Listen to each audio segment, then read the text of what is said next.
நீரின்றி அமையாது உலகு என்பது வள்ளுவர் வாக்கு. பூமியில் உள்ள அனைத்து உயிரினங்களும் வாழ்வதற்கு தண்ணீர் மிக அவசியம்.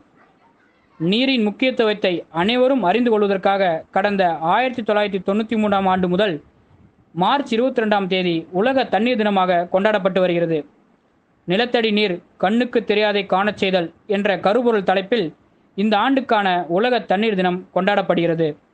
2024ஆம் ஆண்டிற்குள் நாட்டில் உள்ள அனைத்து வீடுகளுக்கும் சுத்தமான குழாய் நீரை வழங்க வேண்டும் என்று பிரதமர் நரேந்திர மோடியின் தொலைநோக்கு பார்வையை நிறைவேற்றும் வகையில் 2019ஆம் ஆண்டு தொடங்கப்பட்ட ஜல்ஜீவன் திட்டத்தின் மூலம் மத்திய அரசு மாநில அரசுகளுடன் இணைந்து அனைத்து வீடுகளுக்கும் குழாய்கள் மூலமாக குடிநீர் வழங்கி வருகின்றன.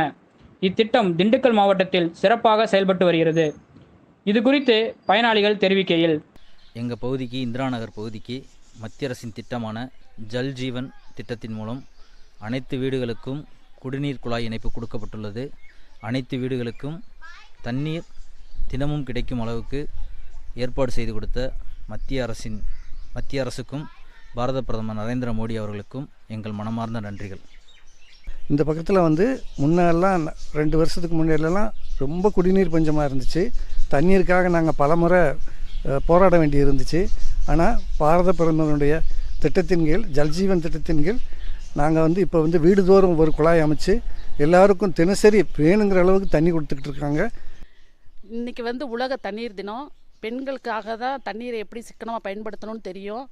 அதனால் நான் பெண்கள்கிட்ட கேட்டுக்கொள்கிறது என்ன அப்படின்னா, நம்ம மக்கள் நம்ம முன்னாடி தண்ணிக்காக ரொம்ப கஷ்டப்பட்டிருக்கோம். இப்போ மத்திய அரசின் குடிநீர் திட்டத்தின் கீழ் ஜல்ஜீவன் மூலமாக நம்ம வீட்டுக்கு குடிநீர் குழாய் இணைப்பு கொடுத்துருக்காங்க. பெண்களாகிய நாம் அந்த தண்ணீரை எப்படி சிக்கனமாக பயன்படுத்தி எல்லாருக்கும் பயன்படுற மாதிரி நம்மளும் 4 பேர்த்துக்கு சொல்லணும், தண்ணியை எப்படி சிக்கனமாக பயன்படுத்தணும் அப்படின்னு சொல்லி கேட்டுக்கிறேன் அப்படின்னு. உலக தண்ணீர் தினமான இன்று அனைவரும் தண்ணீரை சிக்கனமாக பயன்படுத்த வேண்டும் மற்றும் தண்ணீரை மாசுபடுத்தாமல் பயன்படுத்துவோம் என்று உறுதிமொழி ஏற்போம். பொதிகை செய்திகளுக்காக திண்டுக்கலிலிருந்து ராஜசேகரன், சுப்பிரமணிய பாரதி.